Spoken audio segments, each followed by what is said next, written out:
যাবতীয় প্রশংসা মহান আল্লাহ তাআলার জন্য। সালাতু সালাম বর্ষিত হোক মুহাম্মদ সাল্লাল্লাহু আলাইহি ওয়াসাল্লামের প্রতি। সম্মানিত মুসলিম کرام, আজকে পবিত্র জুমা আমি খুতবার বিষয় হিসেবে আপনাদের সম্মুখে যে বিষয়টা নিয়ে আলোচনা করার ইচ্ছা পোষণ করছি সেটা হচ্ছে জিলহজের প্রথম দশকের ফজিলত এবং করণীয় আমলসমূহ। ইনশাআল্লাহ নির্দিষ্ট সময় খুবই সংক্ষিপ্ত আকারে এই বিষয়ে আলোচনা রাখবো। ওমা তাওফীক ইল্লা বিল্লাহ, আলাইহি তাওয়াক্কালতু ওয়া ইলাইহি উনীব। সম্মানিত মুসলিম کرام, এই পৃথিবীর মধ্যে আমাদেরকে সবচেয়ে যিনি ভালোবাসেন তিনি হচ্ছেন আমাদের সৃষ্টিকর্তা মহান আল্লাহ সুবহানাহু ওয়া তাআলা। তার থেকে অধিক পরিমাণে এবং অধিক কল্যাণকামী এই পৃথিবীর ভিতরে আর কেউ নেই। হয়তো আমরা মনে করতে পারি যে আমাদের মা বাবা হচ্ছে আমাদের সবচেয়ে কল্যাণকামী, এটা সত্য। কিন্তু মা বাবার চেয়ে হাজার গুণে কোটি গুণে সবচেয়ে বেশি কল্যাণকামী হচ্ছে আল্লাহ সুবহানাহু ওয়া তাআলা। আল্লাহ এটা চান না যে তিনি কোনো মুসলিম কোনো মুমিন বান্দাকে জাহান্নামে নিক্ষেপ করবেন। শুধু মুসলিম মুমিন না, আল্লাহ তাআলা এটা চান না যে মানুষ হিন্দু হোক, বৌদ্ধ হোক, খ্রিস্টান হোক, যেই হোক না কেন সে জাহান্নামে যাবে, এটা আল্লাহ তাআলা চান না। আল্লাহ তাআলা কি চান? আল্লাহ চান যে সকল মানুষ যাতে কি জান্নাতে চলে যায়। কিন্তু মানুষ তার কর্মের কারণে, তার আমল আখলাকের কারণে কেউ হয়তো জান্নাতে যাবে, কেউ জাহান্নামে যাবে। এটা সম্পূর্ণভাবে তার উপর নির্ভর করে। তবে মহান আল্লাহ তাআলা যাতে আমরা জান্নাত লাভ করতে পারি খুব সহজে, যাতে আল্লাহ তাআলার নৈকট্য অর্জন করতে পারি, এই জন্য মহান আল্লাহ তাআলা প্রত্যেক মাসে প্রায় মাসে কোনো না কোনো আমলের ব্যবস্থা রাখেন যাতে বান্দা তার রবের নিকটবর্তী হতে পারে, যাতে জান্নাত লাভের জন্য হতে পারে, যাতে তার গুনাহ থেকে বিরত থাকতে পারে। এমনই একটা মাস হচ্ছে জিলহজ মাসের প্রথম 10 দিন। এই দিনের ফজিলত কত বেশি যে এই দিনের ফজিলত সম্পর্কে মহান আল্লাহ তাআলা পবিত্র কোরআনের মধ্যে বলেছেন। আমরা জানি যে রমাদান মাস সম্পর্কে আল্লাহ তাআলা কি পবিত্র কোরআনে বলেছেন। অনুরূপভাবে যে জিলহজের প্রথম দশকের যে ফজিলত, এই ব্যাপারেও মহান আল্লাহ তাআলা পবিত্র কোরআনে বলছেন। আমি খুতবার শুরুতে যে আয়াতগুলো পড়েছি যে মহান আল্লাহ তাআলা পবিত্র কোরআনে বলছেন যে ওয়াল ফাজর, ফজরের শপথ, ওয়া লায়ালিন আশর, এবং 10 রাত্রির শপথ। ইবনে কাসির রাহিমাহুল্লাহ, বিখ্যাত মুফাসসিরিন کرام, বিখ্যাত মুফাসসির, তিনি বলতেছেন যে ওয়া লায়ালিন আশর, 10 রাত্রির শপথ দ্বারা এখানে জিলহজের প্রথম 10 দিন উদ্দেশ্য। শুধু তিনি নয়, মুজাহিদ রাহিমাহুল্লাহ, তারপরে আব্দুল্লাহ ইবনে আব্বাস রাদিয়াল্লাহু তাআলা আনহু, তারপরে ইবনে জুবাইর রাহিমাহুল্লাহ, তারা প্রমুখ এই কথা বলেছেন যে এখানে ওয়া লায়ালিন আশর, মহান আল্লাহ তাআলা যে সূরা ফজরের ভিতরে 10 রাত্রির শপথ দিয়েছেন, হ্যাঁ, এটা দ্বারা জিলহজের প্রথম 10 দিন উদ্দেশ্য। তাহলে বুঝেন যে জিলহজের প্রথম 10 দিন কত ফজিলতপূর্ণ। অনুরূপভাবে মহান আল্লাহ তাআলা পবিত্র কোরআনের অন্য আরেকটি আয়াতে বলছেন যে ওয়ায়াজকুরু ইসমাল্লাহি ফি আইয়ামিন মা'লুমাত, আর তারা যেন নির্দিষ্ট দিনে মহান আল্লাহ তাআলাকে স্মরণ করে। এখানে আইয়ামিন মা'লুমাত, নির্দিষ্ট দিন বলতে ইবনে কাসির রাহিমাহুল্লাহ তিনি বলছেন যে এখানে এটা দ্বারা উদ্দেশ্য হচ্ছে, আইয়ামিন মা'লুমাত দ্বারা উদ্দেশ্য হচ্ছে জিলহজের প্রথম 10 দিন। সুবহানাল্লাহ। তারপর দেখেন সাইদ ইবনে জুবাইর রাদিয়াল্লাহু তাআলা আনহু, রাসূল সাল্লাল্লাহু আলাইহি ওয়াসাল্লামের একজন প্রখ্যাত সাহাবী, যে তাবেঈন বলছেন, একজন তাবেঈন বলছেন যে সাইদ ইবনে জুবাইর রাদিয়াল্লাহু তাআলা আনহু যখন জিলহজের প্রথম 10 দিন আসতো, উনি এত পরিমাণ এত বেশি ইবাদত বندگی করতেন যে অন্য কারো পক্ষে সেটা করা সম্ভব হতো না। তাহলে বুঝেন যে সাহাবায়ে কেরাম এই জিলহজের প্রথম 10 দিনকে কতটা গুরুত্ব দিতেন। যদি এটার গুরুত্ব নাই থাকতো, এটার ফজিলত যদি নাই থাকতো, এটা যদি আল্লাহ তাআলার কাছে কল্যাণকামিতার দিনগুলোর মধ্যে যদি নাই হতো, তাহলে সাহাবায়ে কেরাম এরকম আমল করতেন না। তারপর দেখেন এই দিন আল্লাহ তাআলার কাছে, এই দিনগুলো আল্লাহ তাআলার কাছে কেন এত গুরুত্ব বহন করে, কেন এত মর্যাদাপূর্ণ, এই সম্পর্কে ইবনে হাজার আসকালানী রাহিমাহুল্লাহ, হ্যাঁ, তিনি ওই বুখারীর যে ব্যাখ্যা গ্রন্থ আছে ফাতহুল বারী, এটার ভিতরে তিনি বলছেন যে এই দিন মহান আল্লাহ তাআলার কাছে এত গুরুত্বপূর্ণ হওয়ার কারণ হচ্ছে ওই 10 দিনে এত বেশি ইবাদত আছে, মৌলিক যে ইবাদতগুলো আছে ইসলামের, এই দিনগুলোর মধ্যে সবগুলো আছে। যেমন যে জিলহজের প্রথম 10 দিন, এদিকে সালাত নাই আছে, তারপরে রোজা নাই আছে, আরাফাতে সিয়াম রোজা আছে, তারপরে হজ আছে, হজ কোন মাসে? জিলহজ মাসে। তারপরে কোরবানি আছে। মোট কথা মৌলিক একজন বান্দা আল্লাহ তাআলার নকর করার জন্য যত আমল, যত ইবাদত করা লাগে, এর মৌলিক সবগুলো কি কোন মাসের মধ্যে আছে? জিলহজের প্রথম 10 দিনের মধ্যে আছে। এই জন্য এই দিনগুলো মহান আল্লাহ তাআলার কাছে এত বেশি প্রিয়। এটা কে বলেছেন? ইবনে হাজার আসকালানী রাহিমাহুল্লাহ, একজন মুহাদ্দিস, প্রখ্যাত একজন মুহাদ্দিস, যার ব্যাখ্যা গ্রন্থ বুখারীর তিনি যে ব্যাখ্যা গ্রন্থটা লিখছেন যে ফাতহুল বারী, হ্যাঁ, এটা সকল এমন কোন মুহাদ্দিস যারা হাদিস নিয়ে পড়াশোনা করে তারা সকলে জানে যে মানে গ্রন্থটার কতটা গুরুত্ব আছে ফাতহুল বারীর। তারপরে 5 নাম্বার আমি যে ফজিলতের কথাটা বলবো, এটা তো স্বয়ং রাসূল সাল্লাল্লাহু আলাইহি ওয়াসাল্লাম নিজেই বলেছেন। যে আবু হুরায়রা রাদিয়াল্লাহু তাআলা থেকে বর্ণিত, রাসূল সাল্লাল্লাহু আলাইহি ওয়াসাল্লাম বলেন, মা মিন আইয়ামিল আমালি সালিহ ফিহিন্না আহাব্বু ইলাল্লাহি মিন হাযিহিল আইয়ামিল আশর, যে আল্লাহ তাআলার কাছে, আমাদের সৃষ্টিকর্তা আমাদের রব মহান আল্লাহ তাআলার কাছে জিলহজের প্রথম 10 দিনের যে আমল, এর চেয়ে পছন্দনীয় কোনো আমল নেই।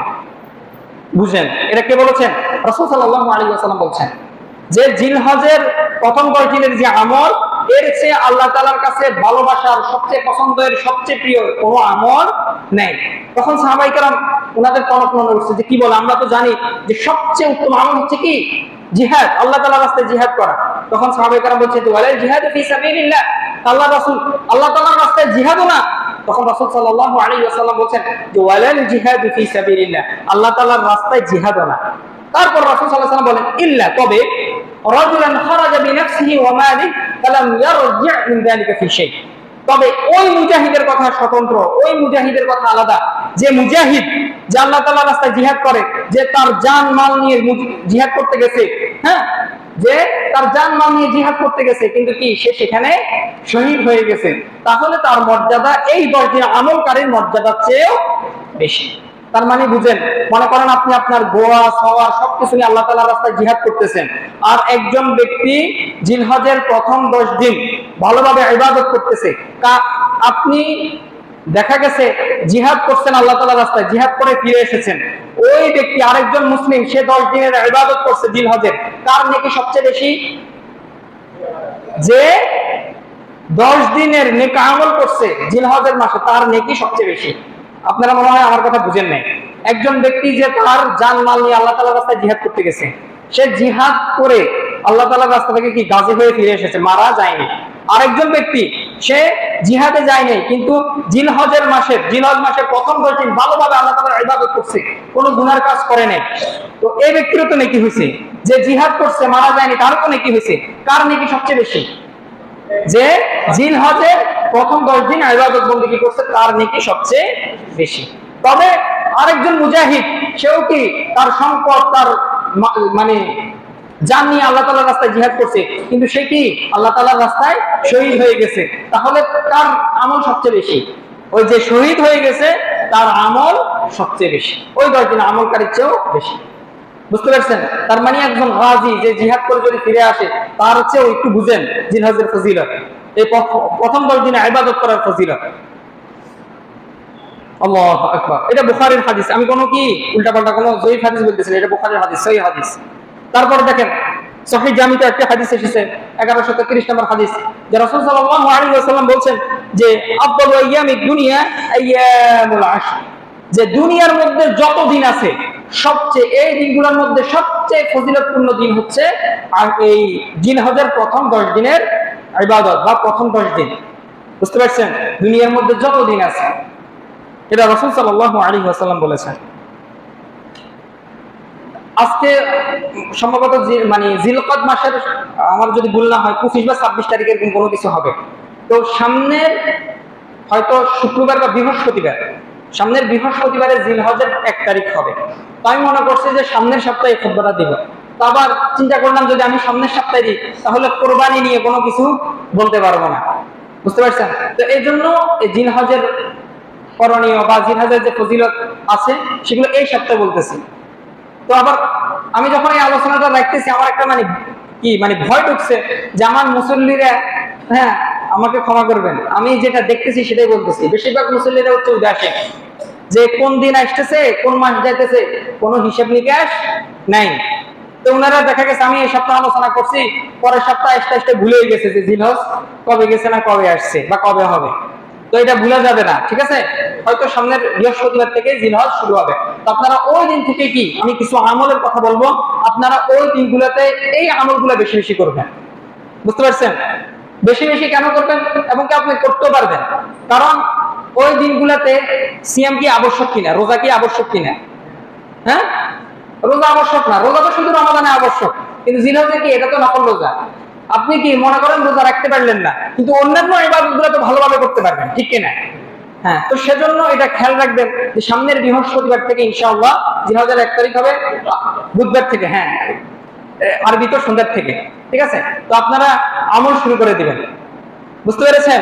করবো তো ইনশাআল্লাহ, খেয়াল রাখবেন ইনশাআল্লাহ। কারণ হচ্ছে ভাই দেখেন রাসূল সাল্লাল্লাহু আলাইহি ওয়াসাল্লামের একটা হাদিস, জিলহজের প্রথম 10 দিনের যে কত ফজিলত, একটা হাদিস যথেষ্ট। যে একজন মুজাহিদ আল্লাহ তাআলার রাস্তায় জিহাদ করছে তার জান মাল নিয়ে, একজন মুজাহিদের ব্যাপারে আপনার কি ধারণা হতে পারে?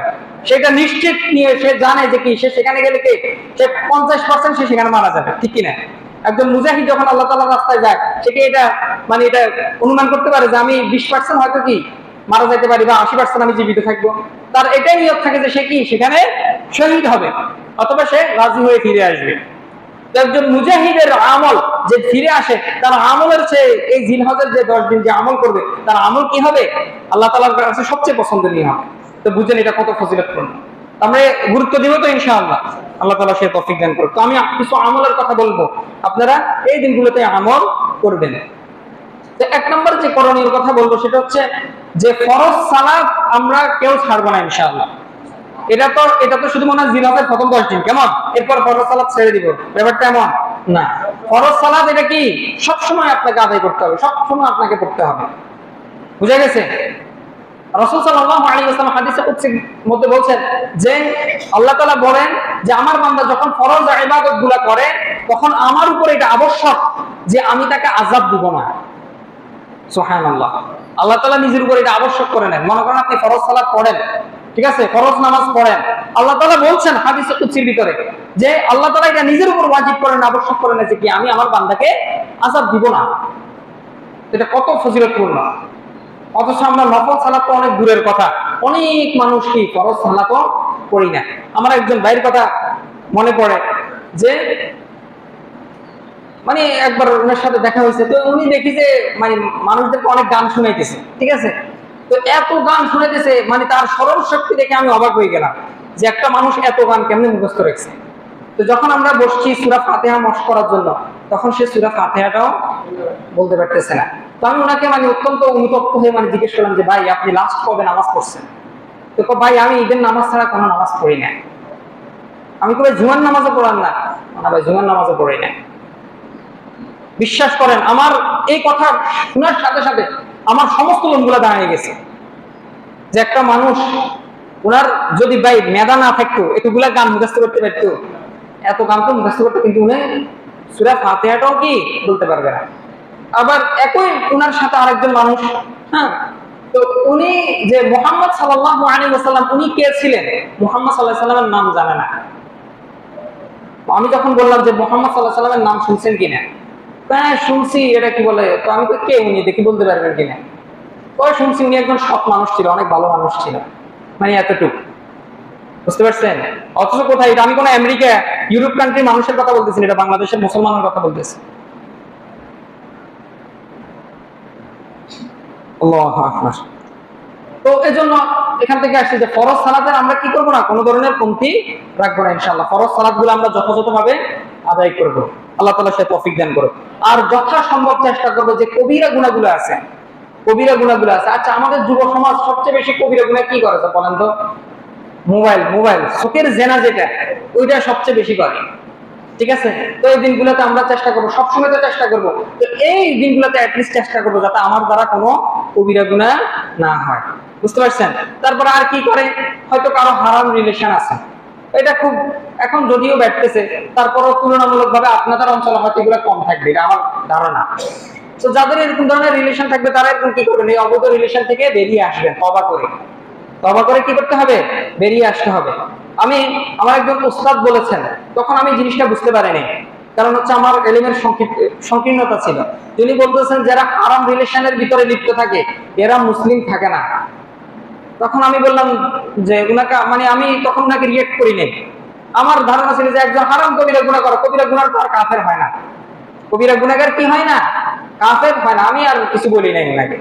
তো একদিন হঠাৎ করে এরকম যখন রিলেশন কেন্দ্রিক একটা গ্রুপকে দেখলাম, তো তাদেরকে যখন বললাম, তো তাদের উত্তর শুনে তখন আমি বুঝতে পারলাম যে আমার উস্তাদ কেন বলেছেন যে হারাম সম্পর্ক যারা করে, রিলেশন করে, এরা মুসলিম থাকে না। আমি যখন বললাম যে ভাই আপনি যে গুনার কাজটা করতেছেন, এই যে কিয়ামতের দিন আল্লাহ তাআলা তো আপনাকে জেনা কাতারের ভিতর দাঁড় করাবেন, তো বলতেছে না কেন আমি জেনা কাতারের ভিতর দাঁড়াবো, আমরা তো সম্মতি নিয়েই করতেছি। বিয়ের ক্ষেত্রে কি থাকে, একটা মেয়ে সম্মতি থাকে, একটা ছেলেরও কি থাকে, সম্মতি থাকে। শুধু এখানে মাঝখান দিয়ে একটা কাজ হয় যে কি, কাজ হিসাবে একটু বিয়ে পড়াইতে, ব্যাস। তো আমি হারাম রিলেশনের ভিতরে আছি, আমি তো তার সাথে জোর জবরদস্তি করতেছি না, সেও আমারে চিনি, আমিও তারে চিনি, সেও মুসলমান, আমিও মুসলমান, তো আমি তো এখানে হারাম কাজ করতেছি না। তো আমি ওনাকে বললাম যে ভাই আল্লাহ তাআলা এই ধরনের সমস্ত বিবাহ বহির্ভূত যত সম্পর্ক আছে এগুলো আল্লাহ তাআলা হারাম করেছেন। একজন মানুষ যদি এটাকে হারাম জেনে করে, তাহলে সেটা হচ্ছে কি, কবিরা গুনাহ করতেছে। আর একজন মানুষ মনে করেন এই হারাম কাজটাকে, সে বলতেছে এখানে কোনো কবিরা গুনাহ হইতেছে না, এটা হালাল কাজ, এটা সম্মতির কাজ, সে ব্যক্তি আর মুসলমানে থাকতে পারে না। আপনি হারাম কাজ হারাম জেনে করেন, আপনি মুসলমান আছেন কিন্তু কি কবিরা গুনাহগার, কিন্তু আপনি হারাম কাজকে হালাল কাজ হিসেবে মনে করে করতেছেন, এবং কি সেখানে আপনি বলতেছেন যে এটা কি, এখানে কোনো গুনাহ হচ্ছে না, আপনি আর মুসলমান থাকতে পারবেন না। কখন আমার বুঝে আসছে যা আমার উস্তাদ কেন এই কথা বলেছেন। আজকাল এই যে হারাম কাজগুলা, এগুলা বেশিরভাগ হয় এই কেন্দ্রিক, যে আমরা তো দেখা গেছে দুইজনের সম্মতি আছে, এটা আবার খারাপ কাজ কেমনে হয়, সেও রাজি আছে, আমিও রাজি আছে, আল্লাহ আমাদেরকে হেফাজত করুক। আপনার যদি এই ধারণা থাকে, তাহলে আপনি নতুন করে আবার কালিমা পড়ে মুসলমান হন, আপনি কাফের হয়ে গেছেন, ইসলাম থেকে আপনি বের হয়ে গেছেন। তো যত ধরনের কবিরা গুনাহ আছে, এগুলা থেকে আমাদেরকে কি থাকতে হবে, বেঁচে থাকতে হবে। আল্লাহ তাআলা সে তৌফিক দান করে। এটা হচ্ছে এক নাম্বার কাজ। তাহলে কবিরা গুনাহ করা যাবে না। তারপর হচ্ছে কি করতে হবে, ফরজ ইবাদতগুলো করতে হবে। দুই নাম্বার যে কাজ, সেটা হচ্ছে বেশি থেকে বেশি তওবা ইস্তিগফার করতে হবে। বুঝতে পারছেন, আপনার আমার হয়তো বা আমাদের অজান্তে একটা গুনাহ রয়ে গেল, এই একটা গুনাহ জাহান্নামে নেওয়ার জন্য কি যথেষ্ট হয়ে যেতে পারে। এই জন্য যাতে আমাদের অজান্তে যাতে এরকম কোনো ধরনের কোনো গুনাহ না থাকে, সেজন্য সর্বদা কি করতে হবে, তওবা ইস্তিগফার করতে হবে। তওবা মানে হচ্ছে কি, আমরা তওবা ইস্তিগফার অনেকে বুঝি না। তওবা মানে হচ্ছে আপনি যে অবাধ্য করতেছেন, এই অবাধ্যতার পথ ছেড়ে আপনি আল্লাহ তাআলার যে বাধ্যগত পথ আছে সেই পথ বেছে নেওয়া, বা সেই পথ অনুযায়ী চলা, এটাই হচ্ছে কি তওবা। আমরা তওবা করি কেমনে, গালে দুইটা খাবার দিয়ে কি করি, তওবা করি। কেন তওবা তওবা তওবা, এটা কোনো তওবার সিস্টেম না, ঠিক আছে। আপনি আল্লাহ তাআলার অবাধ্যতার পথ, আপনি জানেন চুরি করা হারাম, ঠিক আছে, এই আপনি অবাধ্যতার পথ ছেড়ে দিয়ে যখন চুরি করা ত্যাগ করলেন, আপনি কি করলেন, তওবা করলেন। তওবা শব্দের অর্থ হচ্ছে তাওবা ইয়াতুবু, মানে হচ্ছে তওবা করা বা ফিরে আসা। তো আপনি এই যে আল্লাহ তাআলার বাধ্যগত পথে ফিরে আসলেন, এটাই হচ্ছে কি তওবা। বুঝতে পেরেছেন, এটা অনেকগুলো শর্ত আছে, আমি সেদিকে যাচ্ছি না। তবে ইস্তিগফার মানে হচ্ছে আপনার অতীতে যে গুনাহগুলো হয়ে গেছে, সেই জন্য আল্লাহ তাআলার কাছে ক্ষমা প্রার্থনা করা, যে আল্লাহ আমি যেরকম চুরি করেছি, ডাকাতি করছি, আপনি আমাকে ক্ষমা করে দেন। এটাই হচ্ছে কি ইস্তিগফার।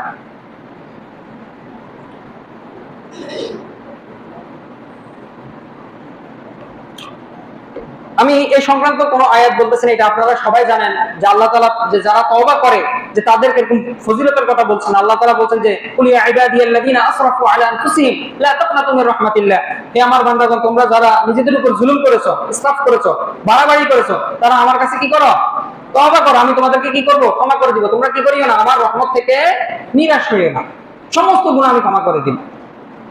তারপরে তাহলে দুই নাম্বার কি ভাই, তওবা এবং ইস্তিগফার করা। এক নাম্বার কি, ফরজ ইবাদত করা, কবিরা গুনাহ থেকে বেঁচে থাকা। দুই নাম্বার হচ্ছে তওবা এবং ইস্তিগফার করা।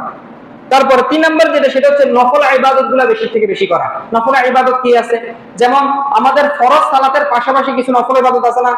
যোহরের 4 রাকাত সুন্নাত প্রথমে, তারপরে যোহরের পরে 2 রাকাত সুন্নাত, তারপরে মাগরিবের পরে 2 রাকাত সুন্নাত, ইশারের পরে 2 রাকাত সুন্নাত, তারপরে ফজরের আগে 2 রাকাত সুন্নাত। এগুলা হচ্ছে কি নফল ইবাদত। এগুলা করলে রাসূল সাল্লাল্লাহু আলাইহি ওয়াসাল্লাম বলেন যে যে কোনো মুসলমান যদি দিনে এই 12 রাকাত নফল নামাজ আদায় করে, তাহলে আল্লাহ তাআলা তাকে জান্নাতে একটা কি বানায় দিবেন, ঘর বানায় দিবেন।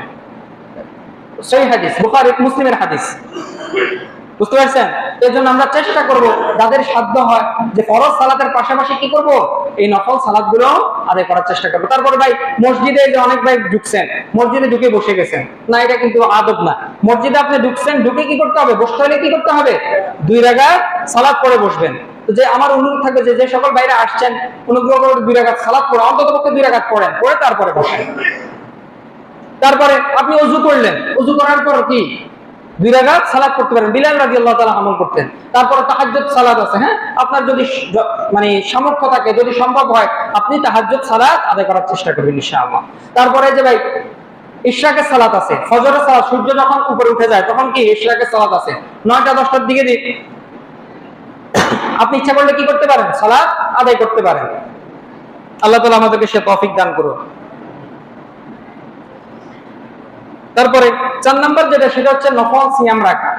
নফল সিয়াম রাখা, এই যে এই 10 দিন, এই জিলহজের এই 10 দিন কি করবেন, চেষ্টা করবেন যে প্রত্যেকদিন নফল সিয়াম রাখার চেষ্টা করবেন। তবে ঈদের দিন রাখা যাবে না, ঠিক আছে? এটা সরাসরি হাদিসে আছে যে ঈদের দিন সিয়াম রাখা হারাম, এটা আল্লাহ তাআলা হারাম করেছেন।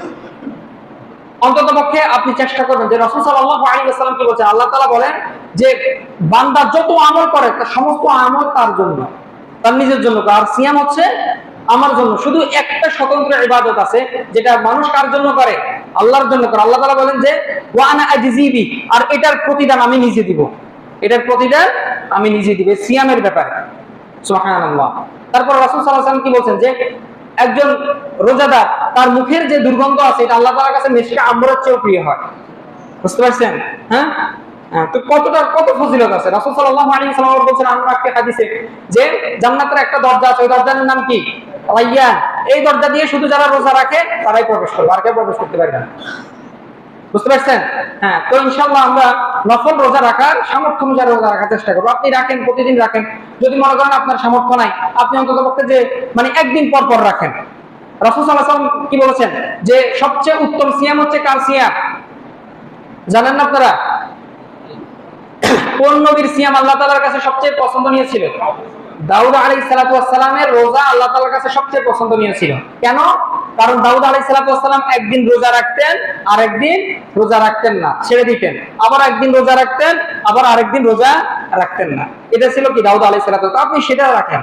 যদি আপনার সেটাও যদি সম্ভব না হয়, তাহলে আপনি কি রাখেন, অন্ততপক্ষে যদি সোমবার বৃহস্পতিবার পড়ে, আপনি সোমবার বৃহস্পতিবার রাখার চেষ্টা করেন। বুঝতে পেরেছেন?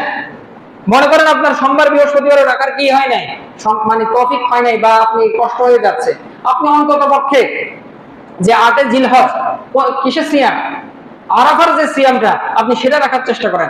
এই সম্পর্কে রাসূল সাল্লাল্লাহু আলাইহি ওয়াসাল্লাম বলেন যে সিয়াম ইয়াউমিল আরাফা আহতাসিবু আলা আল্লাহি আন ইউকাফিরা সানাতাল্লাতী ক্বাবলা ওয়া সানাতাল্লাতী বা'দা, যে আরাফা দিবসের যে সিয়াম, এটা বান্দার আগের যত সগীরা গুনাহ আছে এবং পরের যত সগীরা গুনাহ আছে সমস্ত সগীরা গুনাহকে আল্লাহ তাআলা মাফ করে দেন।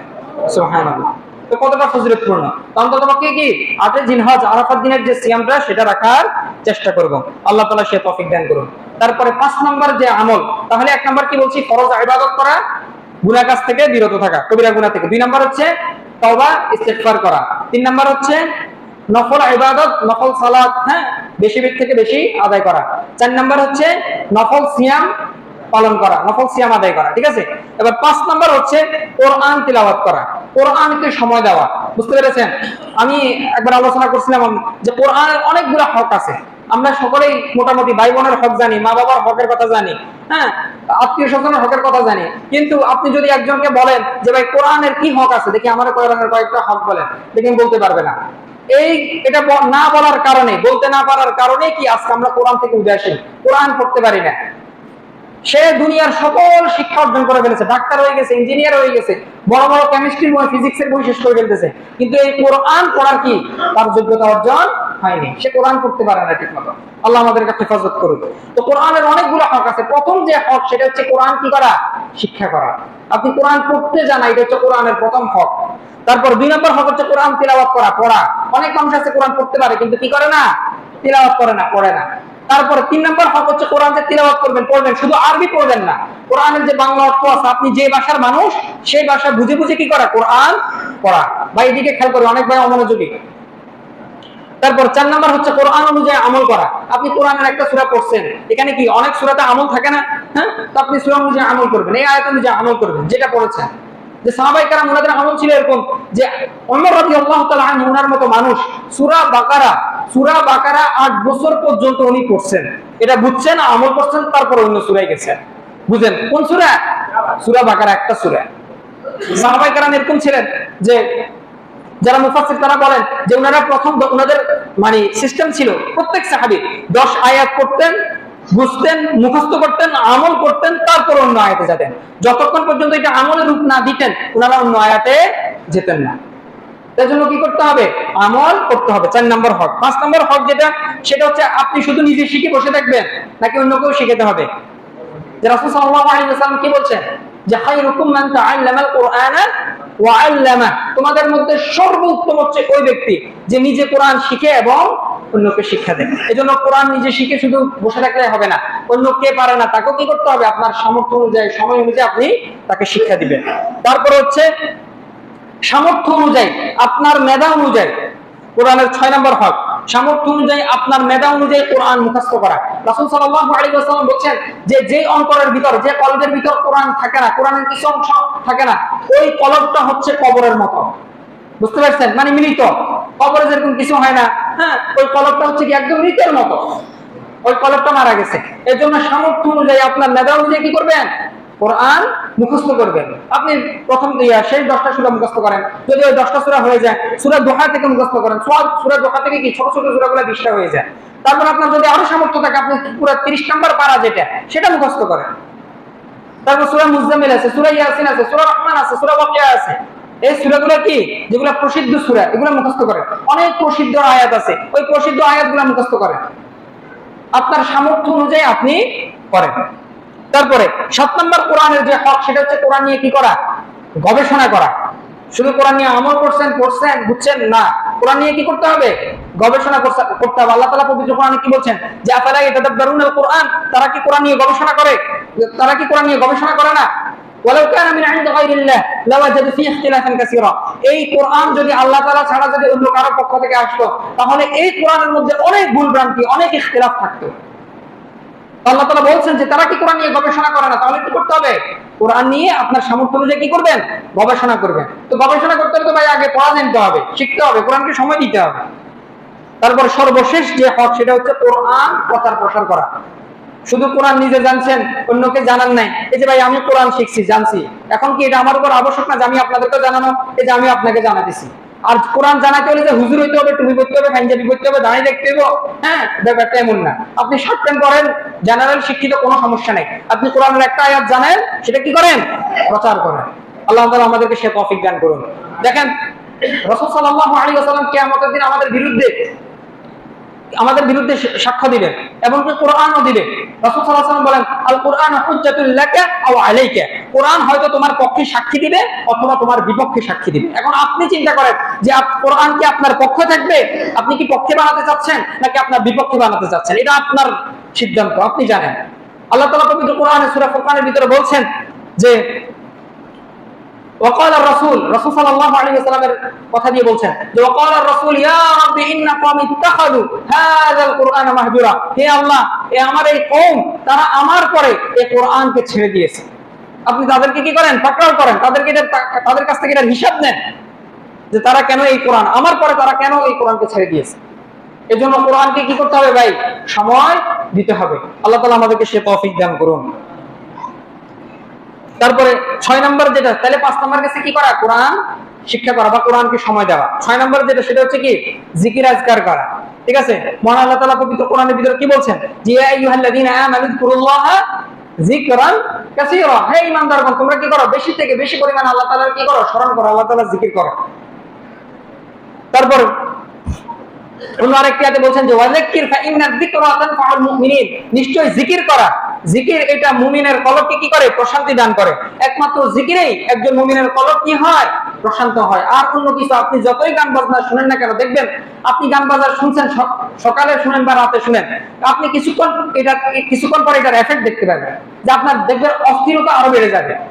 এটা হচ্ছে কিসের মতো জানেন? এটা হচ্ছে আপনারা যে কোকা কোলা খান না, মজো টজো খান না, পানিও খান না, দেখবেন আপনি যতই কোকা কোলা মজো এগুলা দিয়ে তৃষ্ণা মিটাতে চাইবেন, আপনার তৃষ্ণা মিটবে না।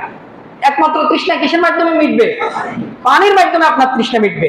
তো এই আপনি যতই গান বাজনা শুনেন না কেন, দেখবেন এটা দ্বারা আপনার তৃষ্ণা, আপনার যে কলবের যে প্রশান্তি, সেটা মিটবে না। আপনি শুনেন, শুনতে থাকেন।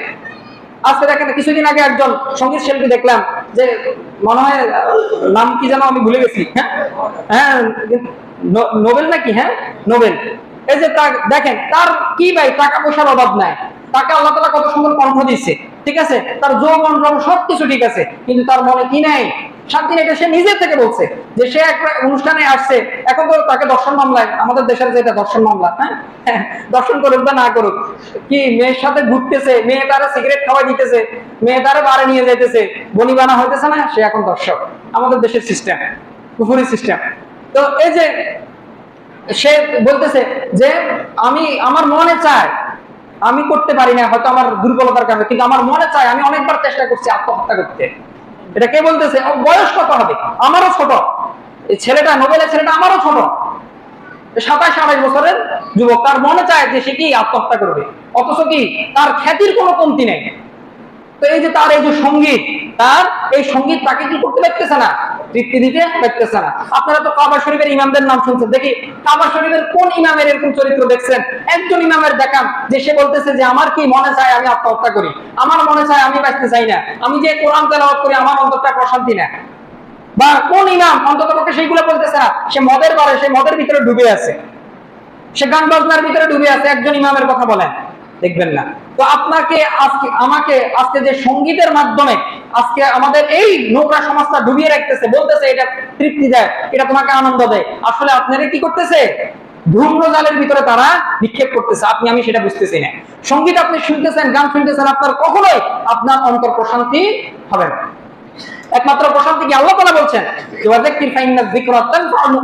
যে মুমিনদের জন্য আল্লাহ তাআলার জিকির একমাত্র হচ্ছে কি? প্রশান্তির মাধ্যম।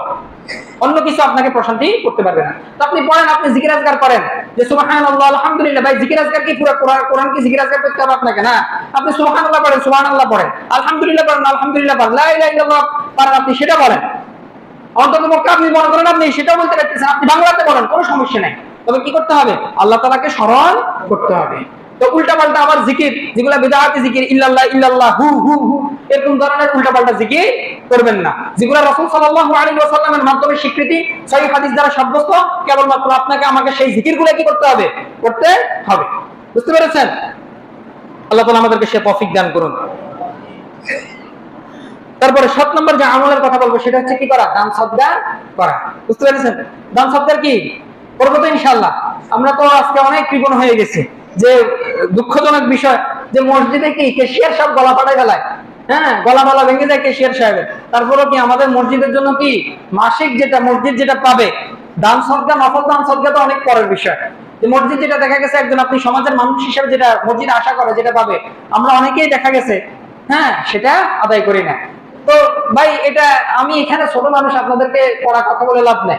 এটা আপনি জানেন, আপনার আর আপনার রব জানে, যে আপনি রবের সামনে তো দাঁড়াবেন, আপনি কি জবাব দিয়ে মানে কি জবাব নিয়ে আপনি দাঁড়াবেন সেটা আপনি প্রস্তুতি গ্রহণ করেন। তো চেষ্টা করবেন ইনশাআল্লাহ এই দিনগুলোতে কি করবেন? নফল দান বেশি থেকে বেশি করবেন। মহান আল্লাহ তাআলা পবিত্র কোরআনের ভিতরে বলছেন যে লান তানালুল বিররা হাত্তা তুনফিকু মিম্মা তুহিব্বুন, তোমরা ততক্ষণ পর্যন্ত আল্লাহ তাআলার প্রিয় পাত্র হতে পারবে না যতক্ষণ না তোমার উত্তম বস্তু আল্লাহ তাআলার কাছে দান না করো। যতক্ষণ পর্যন্ত তুমি উত্তম বস্তু দান করতে পারবে না, তুমি আমার কাছে প্রিয় হতে পারবে না। আপনাকে দান করতে হলে অবশ্যই উত্তম বস্তু যেটা সেটা দান করতে হবে। মসজিদের ভিতরে মাঝে মাঝে দেখি ছেঁড়া দুটি আর নোট, ঠিক আছে, হ্যাঁ তো এটা কোনো উত্তম বস্তু না, ঠিক আছে। 2 টাকা 1 টাকা এখন মানুষ, আল্লাহ মাফ করুক, আমি এখানে আপনাদেরকে অসম্মানের জন্য বলতেছি না, এখন অনেক ফকিররাও কি করে, মাইন্ড করে, রাগ করে, এক টিয়ানি দিছে, বুঝতে পেরেছেন? তো আপনি সেটা আল্লাহর ঘরের ভিতরে আপনি দান করবেন, হ্যাঁ তো হাতকে একটু, অন্তরকে একটু প্রসারিত করে। আল্লাহ তাআলা সে তৌফিক দান করুক। তারপরে 7 নম্বর বলছি। 8 নম্বর যেটা সেটা হচ্ছে যে দাওয়াতি কাজ করা। আপনি এই দিনগুলোতে, আমি 5 মিনিট সময় নিচ্ছি, যে এই দিনগুলোতে এই জিলহজের প্রথম 10 দিন আপনি কি করবেন? বেশি থেকে বেশি দাওয়াতি কাজ করার চেষ্টা করবেন। আজকে আমাদের ভিতরে ভাই আলেম শ্রেণীর কথা বাদ দেন, জেনারেল মানুষ বলেন বা আলিয়া মাদ্রাসার মানুষ বলেন, কয়জন এরকম আছি যে ভাই বলতে পারি যে আমি ভাই দৈনিক দাওয়াতি কাজ করি, দৈনিক আমি দাওয়াতি কাজ করি ভাই, নামাজ রোজা আপনি পেয়ে যাবেন, ঠিক আছে, উত্তম আখলাকের মানুষও আপনি পাবেন। আমাদের মুসলিমদের ভিতরে যেটা এখন সবচেয়ে কমতি দেখা যায় সেটা হচ্ছে দাওয়াতি কাজ। দাওয়াতি কাজে আমরা খুবই দুর্বল। অথচ আপনি আমেরিকা, ইউরোপ কান্ট্রি যদি যারা মুসলমান, আল্লাহু আকবার, তাদের ইমানের কাছে আমরা কিছুই নাই। তাদের ইমানের কাছে আমরা কিছু নাই। তাদের এরকমও আছে 16-17 ঘন্টা ডিউটি করে, আমি বানাই বলতেছি না, 12 ঘন্টা না। আমি আর আপনি দেখা গেছে বাংলাদেশের সর্বোচ্চ গেলে 12 ঘন্টা ডিউটি, আরো কোথাও কোথাও হয়তো ব্যতিক্রম থাকতে পারে, কিন্তু ওইখানে নিম্নে হচ্ছে কত ঘন্টা, 14 থেকে 15 ঘন্টা, 16-17 ঘন্টা ডিউটি করে, আবার দাওয়াতি কাজও করে। বুঝেন? তা আপনি আমি এত কল্যাণ, এত ফ্যাসিলিটির ভিতরে থাকে বাংলাদেশে, যদি আমার একজন মুসলমান ভাই যদি জাহান্নামে চলে যায়, এটা মানে কতটা আপনি চিন্তা করেন। আল্লাহ তাআলা আপনাকে আমাকে শাস্তি দেখবে না দেখবে? আপনি আপনার গায়রাতকে প্রশ্ন করেন যে আপনি আপনার একজন মুসলমান ভাইকে রক্ষা করার জন্য তাকে কিছু কথা বলতেও পারলেন না। সে জানা করতেছে, হারাম জিনিসের ভিতরে আছে, সুদ খেতেছে, ঘুষ খেতেছে, আপনি বলতে পারলেন না। আপনি তাকে হারাম কাজ থেকে বেঁচে থাকার জন্য কোনো টিপস দিতে পারলেন না, কোনো পরামর্শ দিতে পারলেন না। এটা হচ্ছে মানে বেগায়রাত আর কি হতে পারে? আল্লাহ তাআলা আমাদেরকে হেফাজত করুন, আল্লাহ তাআলা আমাদেরকে গায়রাতবান হওয়ার তৌফিক দান করুন। তারপরে 9 নম্বর যেটা, সেটা হচ্ছে কি করা? উত্তম আখলাকের অধিকারী হওয়ার চেষ্টা করা ইনশাআল্লাহ। আপনি আজকে আমাদের সমাজে দেখবেন যে আমরা দেখি যে নামাজ পড়তে পড়তে কি কপালের দাগ পড়ে গেছে, পাঞ্জাবি আছে, দাঁড়ি আছে, টুপি আছে, সব আছে, কিন্তু কি গালিগালাজও করে, আছে না ভাই? হ্যাঁ, বাবার গায়ে পর্যন্ত হাত তোলে। নামাজ পড়তে পড়তে কপালের সেজদার দাগ পড়ে গেছে, বাবার গায়ে হাত তুলে ফেলতেছে। এটা হচ্ছে কেন? মন্দ আখলাকের কারণে, খারাপ চরিত্রের কারণে এই অবস্থা। তো আজকে আমরা তাহাজ্জুদ গুজার ভাই পেয়ে যাবেন, আছে, ঠিক আছে, নফল আমল করেনওয়ালা অনেক আছে, কিন্তু আখলাকের অধিকারী, তার বোনের হক দেয় না, মায়ের সাথে উত্তম আচরণ করে না, ওয়াইফের সাথে উত্তম আচরণ করে না, এরকম মানুষ ঘুরি ঘুরি। আল্লাহ তাআলা আমাদেরকে হেফাজত করুন। এর জন্য উত্তম আখলাকের অধিকারী হওয়ার চেষ্টা করুন। আখলাক হচ্ছে ভাই, এটা কি বলবো আপনাকে, যে দেখেন একজন যে বেশ্যা নারী, চিন্তা করেন, তার কোনো আমল নাই, কিন্তু তার একটা আখলাক কি ছিল? সে কুকুরের উপর একটু দয়া করছে, কুকুরকে পানি পান করছে, এই জন্য কি আল্লাহ তাআলার কাছে পছন্দ হয়েছে। এই জন্য আল্লাহ তাআলা এই বেশ্যায় প্রতিটা নারীকে কি করছে? জান্নাত দিয়ে দিয়েছে। আরেকজন ইবাদত গুজার, এত হাদিস, আরেকটা হাদিস আছে, বুখারীর হাদিস, এক গ্রন্থের হাদিস, বুখারীর হাদিস। আরেকজন মহিলা অনেক ইবাদত গুজার, তার একটা বিড়াল ছিল। এই বিড়ালকে কি করতো না? খাবার দাবার দিত না, সবসময় বন্দি করে রাখতো, আটকে রাখতো। অন্ততপক্ষে বিড়াল যে বের হয়ে যে পোকামাকড় যে শিকার করবে সেটারও সুযোগ দিত না, বিড়ালকে সবসময় আটকে রাখতো। এই বিড়াল মারা গেছে। এই বিড়াল মারা যাওয়ার কারণে ওই দিনটা ওই ইবাদত গুজার, ওই নামাজি মহিলাকে আল্লাহ তাআলা কি করছেন? জাহান্নামে নিক্ষেপ করছেন। এটা হচ্ছে কিসের কারণে ভাই? মন্দ আখলাকের কারণে। আল্লাহ তাআলা আমাদেরকে উত্তম আখলাকের অধিকারী হওয়ার তৌফিক দান করুন। তারপরে 10 নম্বর যেটা বলবো সেটা হচ্ছে দোয়া করতে হবে, বেশি থেকে বেশি দোয়া করতে হবে, উম্মার জন্য দোয়া করতে হবে। আমাদের উম্মার ভিতরে আজকে অনেক ধরনের কি মানে বিচ্ছিন্ন হয়ে গেছে, অনেক মনোমালিন্য বলেন, তারপরে আমাদের ঐক্য নষ্ট হয়ে গেছে। উম্মার জন্য বেশি থেকে বেশি দোয়া করতে হবে। ফিলিস্তিনি মুসলমানদের জন্য, বিশেষ করে মজলুম যারা মুসলমান আছে, যেখানে উইগুর মুসলিম বলেন, ফিলিস্তিনি মুসলিম বলেন, আরাকানের মুসলমানের কথা বলেন, কাশ্মীরি মুসলমানের কথা বলেন, আজকে আমাদের মুসলমানদের অবস্থা খুবই করুণ, খুবই খারাপ। আপনি হয়তো বলতে পারেন যে আমরা তো বাংলাদেশি মানুষ ভালো আছি, এই মানে জুলুম আপনার মাঝে যে আসবে না এমনটা বলা যায় না, কারণ আপনার পাশে কে আছে? 90 ইসরায়েল আছে। বুঝতে পেরেছেন? 90 ইসরায়েল আছে। আমি তো আপনাদেরকে বলেছিলাম যখন আমি এখানে প্রথম খুতবা দিই, হ্যাঁ, যখন প্রথম খুতবা দিই আপনাদেরকে বলেছিলাম আমরা যদি এখন প্রতিহত না করতে পারি, হ্যাঁ, হয়তো দেখবেন যে এই বাংলাদেশ একদিন গাজায় পরিণত হয়ে যাবে। কিন্তু আলহামদুলিল্লাহ আল্লাহ তাআলা আমাদেরকে গাজা হওয়া থেকে অন্ততপক্ষে হয়তো একটু দেরি হয়ে যাচ্ছে, মানে গাজা যে মানে হয়তো 25-26 সালে গাজা হয়ে যেত, বুঝতে পারছেন, হয়তো এখন একটু দেরি হবে বা আরো পরে হবে, কিন্তু এখনো কি না আমরা মানে সম্পূর্ণভাবে মুক্ত না। এজন্য যেখানে অন্যায় দেখবেন অবশ্যই প্রতিবাদ জানাবেন, নিজেকে বেশি একজন কট্টর মুসলমান হিসেবে গড়ে তোলার চেষ্টা করবেন। আপনি যত বেশি কঠিন এবং কট্টর মুসলিম হবে, তত বেশি আপনি যারা হিন্দুস্তানের যারা উগ্র হিন্দু আছে তাদের উপর কি করতে পারবেন? বিজয়ী হতে পারবেন। আপনি কখনো গণতন্ত্র নামক কুফরি মতবাদ, সেকুলার নামক কুফরি মতবাদ দিয়ে আপনি ইন্ডিয়ার সাথে বিজয় লাভ করতে পারবেন না।